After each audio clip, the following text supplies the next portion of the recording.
अल्हम्दुलिल्लाहि रब्बिल आलमीन अस्सलातु वस्सलाम अला सय्यिदिल अंबिया वल मुरसलीन व अला आलिहि व अस्हाबिहि अजमाइन अम्मा बाद।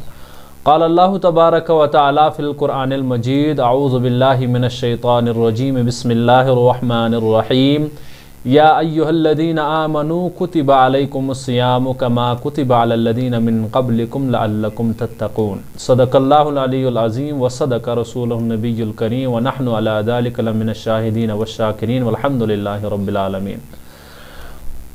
मोहतरम सामीन किराम अस्सलामु अलैकुम व रहमतुल्लाहि व बरकातुहू। आज रमज़ानुल मुबारक का पहला दिन था। अल्हम्दुलिल्लाह आज हमने पहला रोज़ा रखा और इस रमज़ान के सिलसिले में हम आपसे गुफ्तगू करना चाहते हैं। तो हमने आपके सामने जो आयत मुबारक तिलावत की, इसमें अल्लाह तबारक व तआला फरमाते हैं, ईमान वालों हमने आप पर रोज़े फ़र्ज़ किए। ये सिर्फ आप पर ही रोज़े नहीं थे फ़र्ज़, बल्कि ये हमसे पहले जो उम्मतें थी उन पर भी रोज़े फ़र्ज़ थे। कहीं आप ये ना समझ लो कि बस सिर्फ हम मशक्क़त में हैं, हम सिर्फ भूख को बर्दाश्त कर रहे हैं, ऐसा मामला नहीं है। बल्कि ये तो पिछली उम्मतों के साथ भी ये जो फ़र्ज़ रोज़े थे, यानी पिछली उम्मतों पर भी ये फ़र्ज़ रोज़े थे।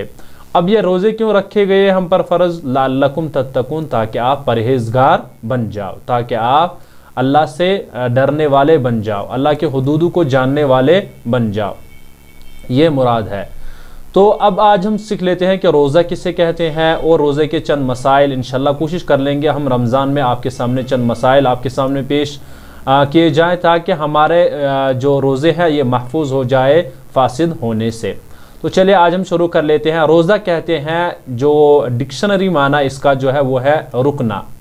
शरीयत में रोज़े की जो तारीफ़ है वो ये है कि सुबह सादिक से लेकर गुरूब आफ्ताब तक, यानी सुबह सादिक से लेकर गुरूब आफ्ताब तक खाना पीना और जिमा से रुकना, खाने पीने और जिमा से रुकना, यानी अपने एक तो खाना पीना इससे दूर यानी रुकना है, इससे ये करीब नहीं जाना है, इसको खाना नहीं है पीना नहीं है। इसी एतबार से जिमा करना, यानी अपने हम सफ़र के साथ, यानी जो अपना जो बीवी है या शौहर है उसके करीब न जाना रोज़े की हालत में, इससे ज़्यादा करीब न जाना, जिससे यानी अच्छी तरीके से खलवत हो जाए तो उससे रोज़ा फासिद हो जाता है। तो यही कह रहा है कि यानी शरीयत में जो माना है इसका खाने पीने से रोकना और इसी तरीके से जुमा से रोकना, तो ये है शरीयत में रोज़ा के माना, शरीयत में जो इस्तिलाह है रोज़े की। उसके बाद है अब ये रोज़ा जो है ये रोज़ा किस पर फ़र्ज़ है, रोज़ा फ़र्ज़ किस पर है?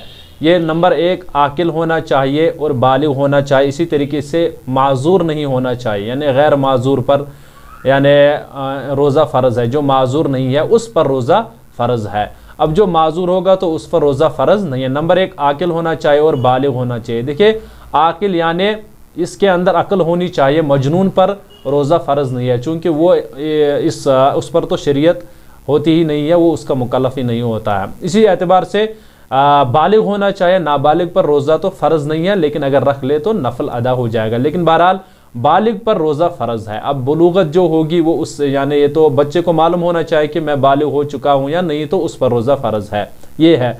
उसके बाद गैर माजूर यानी मुराद ये है कि माजूर नहीं होना चाहिए, यानी जो माजूर होगा उस पर रोज़ा फ़र्ज़ नहीं है, उसको इख्तियार है, वो आगे आएगा। अब है किन हालतों में रोज़ा रखना दुरुस्त है, यानी किन हालतों में रोज़ा रख लेना दुरुस्त है। और ये मामला क्या है? मसला ये है कि हैज़ और निफास, ये मसला जो है औरतों के साथ होता है। हैज़ यानी जो एक किस्म का पीरियड होता है महीने में जो आता है, तो उन दिनों इनको रोज़ा रखना नहीं है, रोज़ा रखना ही नहीं है। अलबत्ता इनकी कज़ा कर लेना है, अगरचे नमाजों की इनको कज़ा तो नहीं करनी होती है इन दिनों में, जो बीमारी के हालत यानी बीमारी के दिन होते हैं इनके, लेकिन रोज़ा की कज़ा कर लेना ज़रूरी है उन पर। यही है कि हैज़ अगर हो तो वो औरत रोज़ा नहीं रख सकती। इसी एतबार से अगर निफास हो, यानी जो 40 दिन के बाद आता है, बच्चा जब पैदा होता है उसके बाद, यानी इन दिनों भी वो रोज़ा नहीं रख सकती, यानी इन हालतों में रोज़ा रख लेना दुरुस्त नहीं है, लेकिन कज़ा कर लेना इन पर ज़रूरी है।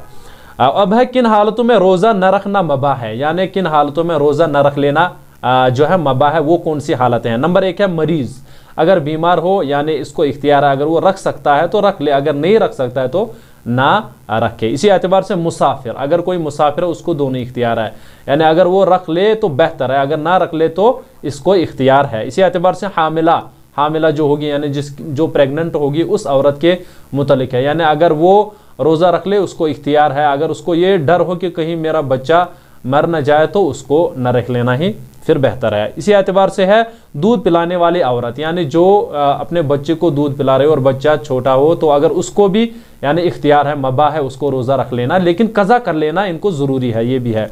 नहायत कमज़ोर भूख प्यास से मजबूर, यानी जो नहायत कमज़ोर हो और भूख प्यास से मजबूर हो उसको भी इख्तियार है। इसी एतबार से मुजाहिद फ़ी सबीलिल्लाह, यानी जो अल्लाह की राह में जिहाद करता है उसको इख्तियार है। ये तब है जब उसको यानी उसके रोज़ा रखने से जब यानी ये डर हो कि जिहाद में नुकसान हो जाएगा, तब ये उसको यानी ये भी उसको इख्तियार है कि वो रोज़ा रखे या न रखे। ये उस हालत में है जब उसको ये डर हो कि मेरे रोज़ा रख लेने से जिहाद में नुकसान हो सकता है, तो उस हालत में उसको न रखना ही बेहतर है। इसी एतबार से है अब जो रोज़ा है उसके लिए हर एक रोज़े के लिए अलग अलग से नियत कर लेना ज़रूरी है। अब जो ये नियत कर लेना ये दिल से ही, ये इरादा भी है, लेकिन ये निस्फ़ुन नहार से पहले ज़रूर कर लेना है। निस्फ़ुन नहार से मुराद यानी जो दोपहर में होती है निस्फ़ुन नहार, आपने अगर कैलेंडर देख लिया होगा जो हमारे यहाँ मसाजिद में रखा जाता है नमाज को रखने के लिए, तो निस्फ़ुन नहार तक इसको क्या कर लेना है, रोज़े की नियत कर लेना ज़रूरी है। अगर इसने नहीं की तो रोज़ा नहीं होगा, चूँकि नियत कर लेना उसके लिए फ़र्ज़ है। ये ज़रूरी नहीं है ज़ुबान से कहे तो दिल में ही अगर इरादा कर ले तो वो भी नियत हो जाएगी। इसी एतबार से बाज़ मसाइल ऐसे हैं जैसे सहरी, बाज़ मरतबा ऐसा होता है कि सहरी छूट जाती है, तो बाज़ लोग ऐसे सहरी जब नहीं उनकी सहरी नहीं होती है यानी सहरी नहीं खा पाते हैं तो वो रोज़ा ही नहीं रख लेते हैं। तो ऐसा मामला नहीं है, बग़ैर सहरी के भी आप रोज़ा रख सकते हो, लेकिन मसला ये है कि सहरी जब मिल जाए तो बेहतर है, लेकिन अगर कभी यानी लेट जाग गया तो बग़ैर सहरी के भी वो रोज़ा रख सकता है, उस मसले में कोई परेशानी नहीं है। हाँ अलबत्ता उसको सहरी न खाने का अजर नहीं मिलेगा, यानी उसने चूँकि सहरी नहीं खाई उसका अजर नहीं मिलेगा, सहरी खाने में अजर है। इसी एतबार से है इफ्तारी के वक्त, यानी जो इफ्तार करने के वक्त जो दुआएं हैं वो क्या है, वो दुआ कर लेना, कम से कम ये याद कर लेना है, जैसे ज़हबत ज़माउ वब्तल्लतिल उरूक़ु व सबतल अज्रु इंशाअल्लाह, ये दुआ एक है। इसी एतबार से और एक दुआ अल्लाहुम्मा लका सुम्तु व अला रिज़्क़िका अफ़्तरतु, ये दुआएं जो है ये कम से कम आप इफ्तारी के वक्त ज़रूर मांगा करें, ताकि उसके बाद जो आपको दुआएं मांगनी हो और इफ्तारी भी कर लेनी चाहिए। और इफ्तारी में ख़ास जो यानी बेहतर चीज़ है, इफ्तारी किससे कर ले तो इफ्तारी करनी चाहिए कम से कम जो है अगर किसी के पास खजूर हो तो उससे कर ले। इसी एतबार से अगर वो मौजूद हो तो पानी पी ले, तो इनसे आप इफ्तारी कर सकते हो। तो मेरे ख्याल से इंशाल्लाह आगे हम जो मसाइल बयान करने वाले हैं तो इंशाल्लाह उम्मीद है कि आप उनको गौर व फिक्र से सुनोगे, जो इंशाल्लाह आगे हम उनके लिए आपके सामने कुछ मसाइल बयान कर लेंगे। तो आज के लिए हमारा ये काफ़ी है। व आखिर दावाना अनिल हम्दुलिल्लाहि रब्बिल आलमीन।